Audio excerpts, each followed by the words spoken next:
Okay, folks, about ready to get started here.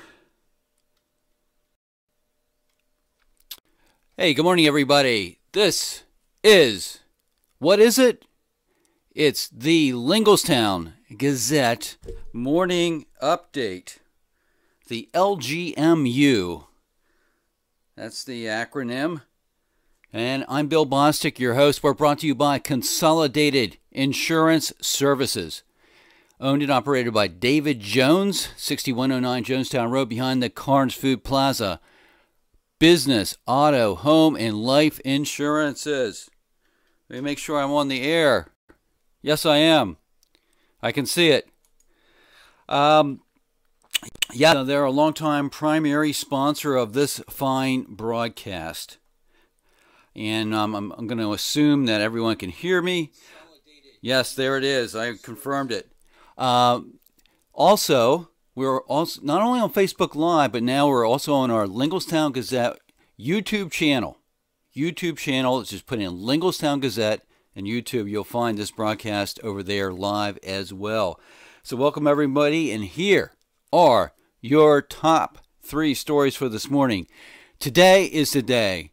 We're going to be announcing a new way of delivering local news. Brand new, revolutionary, never heard before, right here, right now. You're going to be the ones recipients of that information. Also, on the advice and recommendation of my sidekick for this morning show, that would be the one and only and the lovely Crystal Bob. We're going to be launching, hopefully, maybe later this month, certainly in February, our Community Service Project of the Month. And we'll find out what that's all about. And lastly, in sports, the Lady Rams. Good news coming out of Carlisle last night on the hardwood. Those are your top stories. Let's get right to it. By the way, you can see it here. I don't want to point, but I have the Fat Man thing on. FatmanClothingCompany.com, one of our many backers and sponsors. That's Anthony Cristillo, Colonial Park. Good morning to Becky Ryder Craft. Good morning. I see Ann Long's here. Happy Thursday to you. And Tim McCarthy, as always, our ambassador to the West Shore. Getting into our top story today. This is going to be under the department, we'll call it, the Department of Kane Mortgage, our Community Watchdog segment. Kane Mortgage, members of the Nationwide Mortgage Licensing System. 51058. They're located on Linglestown Road, by the way. Just west of the village in a very nice office complex. And I am one of their customers, I'll have to tell you. All right, as far as this brand new way of delivering local news, here's what it is. And let's just start off where we need to start off. And that means we have to go all the way back to the United States Constitution. I got it here in my grubby hands. All right. And George Washington here in the front. There's a section called the Amendments to the Constitution of the United States. The first one, the numero uno one. Let me get a drink here. Okay, the first one. Congress shall make no law respecting an establishment of religion, or, and here's the key one, prohibiting the free exercise thereof. Now here's actually the big part. Or abridging the freedom of speech or of the press. I guess I represent the press. Or as one guy at the coffee shop says, I represent the media. It doesn't matter what the media does, it's me. I'm the media. And to petition the government for, so in other words, freedom of the press. Right? And my big complaint is, how do you have freedom of the press when you don't have a press?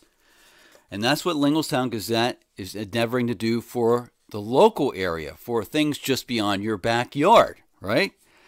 So what we've come up with is two things. One is a theme. The watchwords or the key words, we'll say, the key words involved here. I'm trying to look like a newsman today with this hat. But nevertheless, the key words are local matters. It sort of works two ways, local matters, meaning that it's important. What happens in your community is important. And the only way you're going to know that if there's some sort of press or news media focused on your community. All right? That's really what local matters means. It also could have other meanings, but that's the one I'm going to tie it to. Local matters. Okay, well, I'll put it right here. Local matters. And you probably will see a t-shirt or something like that in the works. Local matters, right? So what are we going to do about this? Well, I've been experimenting with this thing since 2006. This is my third iteration of the whole thing. And things are really going well in terms of attention and people looking at stuff, especially on the sports side. So for the whole thing, I've come up with a system. It's not me showing up here and doing this thing every day. There's a lot more that goes on behind the scenes, right? So what I come up with is a system that's going to involve the whole community, those who choose to participate, those who choose to exercise their First Amendment rights. And what it's going to be, here it is. I'm writing it down. This is going to be known as the CWS. The CWS. What in the world is a CWS? Every community needs a CWS. It's a community watchdog system. It's a system that we're going to put in place. And the system is going to involve a tiny little handful of people who are actually working on a payroll for here at Linglestown Gazette. We're probably looking at, in 2019, 1, maybe 2. I don't know. We'll just have to see it depending on how the fundraising goes. What those people will be doing is providing the platform for this whole system to run. And the platform is Linglestown Gazette's Facebook page, its website, its Twitter page, Instagram, YouTube. All these platforms are a way of communicating with different groups of people in our community.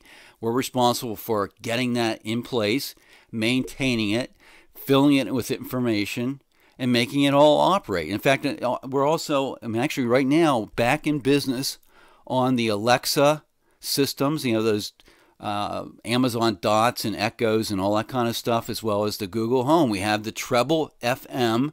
We're hooked up with them, and we have a wake-up report. There's one there right now. If you take a look at the Linglestown Facebook page, you'll find it. So this is all part of the platform that's going to allow this system to operate. So you have to have a few people running the platform, but then you need people to be community watchdogs. And that's where you come in, community watchdogs. If you take a look, for example, at the Paxton Herald. The Paxton Herald just came out yesterday. 35 cents news, that's the newsstand price. Some places they give them away. You don't have to pay for them. But this thing, look at the front page. There's all these little items, right? Well, they have, this is their way of doing it. They have people sending them information and they print it. That's how the Paxton Herald works. Well, with the community watchdog system, those who choose to participate, you'll be watchdogs. You'll be sending us information about your community. Maybe it's a church event. Maybe it's something with Little League Baseball. Maybe it's you have a big giant pothole on your street and you're having a hard time getting the township to pay attention to it. I don't know what it is, but you're going to be a community watchdog, and without you being, some number of you being in community watchdogs, it's not going to work. It's not. You just can't depend on the pros like we did back in the day when we had the 7-day-a-week newspaper. When I was growing up, you had the what was it? The Patriot News came out in the morning. That showed up bright and early in the morning, and then in the afternoon they had the Evening News. We had 2 newspapers on weekdays, right? Amazing. Now we have almost none. And as soon as the Patriot News loses their coupon fillers on the weekdays they do print, I think that print edition is going to be history for those who still use that. So that's how the community watchdog system, the CWS, is going to work. We're not going to be able to have a whole network of stringers like the Patriot News did back in the day. I was a stringer, so I would go out to a meeting, they would pay me. We're going to need community watchdogs. And that's why I set this whole thing up as a nonprofit. as a nonprofit, because it's a community service. It's not a profit-making entity here. But we do have to have enough money to pay the bills and to pay a small, tiny staff, right? So there it is, the community watchdog system. That's what we have in place. Now, what was the second thing? Oh, yes. I was on this show, yesterday with Crystal Bob over at St. Thomas Roasters. And unplanned. I mean, these things are unscripted. I mean, I have a plan, but it's not scripted. Unplanned, she said, hey, why don't we do this? Why don't we have a community service project that we do every month? I think it's a great idea, because it wouldn't just be the people, the volunteers and staff of Linglestown Gazette doing it. We would invite and shout it out to our whole community. This is what we're doing. So my plea to you is, I want to get this started at least in February. Have a community service project of the month, so that by the time February hits, we know what that community service project's going to be, and we can get it out to everybody. So if you have something in mind, if you have a group, a situation, something else where you know that people need a helping hand in one form or another, community service, let us know. We'll consider it for next month's kickoff community service project. Let's quickly move over to the St. Thomas Roasters Community News Report. That's what I've been calling it. Maybe we'll come up with a better name. St. Thomas Roasters, your local coffee shop just off the square in Linglestown. They have music every Friday and Saturday night, 8 p.m. till 10 p.m., no cover. And I've been over there a few times this week in the morning. They have 5 coffees to start the day off over there. A dark roast, a medium roast, a flavored roast, decaf, and then a wild card, I guess, at times. The only thing I have here, just as a follow-up, Crystal and I talked about getting some information from Susan George, one of our watchdogs. She is officially a community watchdog, Susan George. She's been giving us information about the American Red Cross and blood drives. The one that as far as I know, the next one coming up, I have one here Saturday, February 2nd at Bass Pro Shops. So circle that one, and I believe this is all coming about because annually it seems like there's a shortage of blood in the healthcare system, so they're looking for that helping hand. We'll get more information about that, but mainly I just want to let Susan know that we're on top of that. Lastly, we're going to move over to the Tonino's Pizza local high school sports report. Tonino's Pizza, best known for their margarita pizza. We work with the shop on Progress Avenue across from Susquehanna Township High School. Thank you for your ongoing sponsorship this year. High school hoops last night. The Central Dauphin Lady Rams haven't been having a little bit of a tough go of late, but they corrected their course and came away with a big 40-point win, 74-34 over the Carlisle Lady Thundering Herd. So that gets them back in the winning track. And just check Linglestown Gazette Sports Facebook page for more information on what's happening in the balance of the week. I believe they go out of town somewhere, a long drive on later in the week for their next game. On the boys' side, Linglestown Gazette Sports, myself, Joe Gilloway, were out there last night at Central Dauphin High. The boys started the second half of their Commonwealth Division season. A spirited game, a rough and tumble game against Carlisle. The Carlisle Thundering Herd came to town. They walked out of there with a 55-48 win. Now that 55-48 is a little deceptive. It was down to 1 or 2 points with under 2 minutes to go. And what happened is Carlisle hit their free throws at the end of the game. So, but despite the loss, the Central Dauphin boys basketball team still remains at the top of the Mid-Penn Commonwealth Division. Got to get that right. It's a division, not a conference, a division. They're tied with Cumberland Valley and Harrisburg. So it's going to be a great second half of the season. And that runs through the balance of the month and maybe early into February. On the wrestling mat, the Central Dauphin wrestling team travels to Carlisle tomorrow. Oh, not tomorrow, tonight. Tonight for their match. And the last thing to note is the CBC Cabinetry Flooring National. We say national. Maybe we'll have to change that too. But National Day of the Day, National Honoree.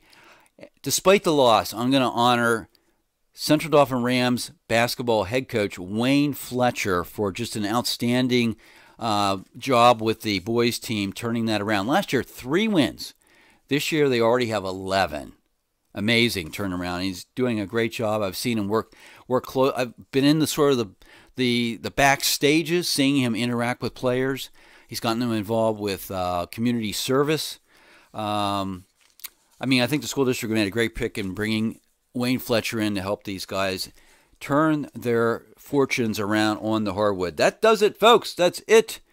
Welcome to the Community Watchdog System. You're now officially part of this just because you're watching. This is Lingo Sound Gazette Morning Update. The Morning Update. Now, I am the wannabe Walter Cronkite, Bill Bostic. We're brought to you by Consolidated Insurance Services. Have a great Thursday. Crystal Bob will be with you tomorrow. So I'll see you on Monday. Over and out, folks. I have to learn how to turn this off. Let's turn it off. See you later.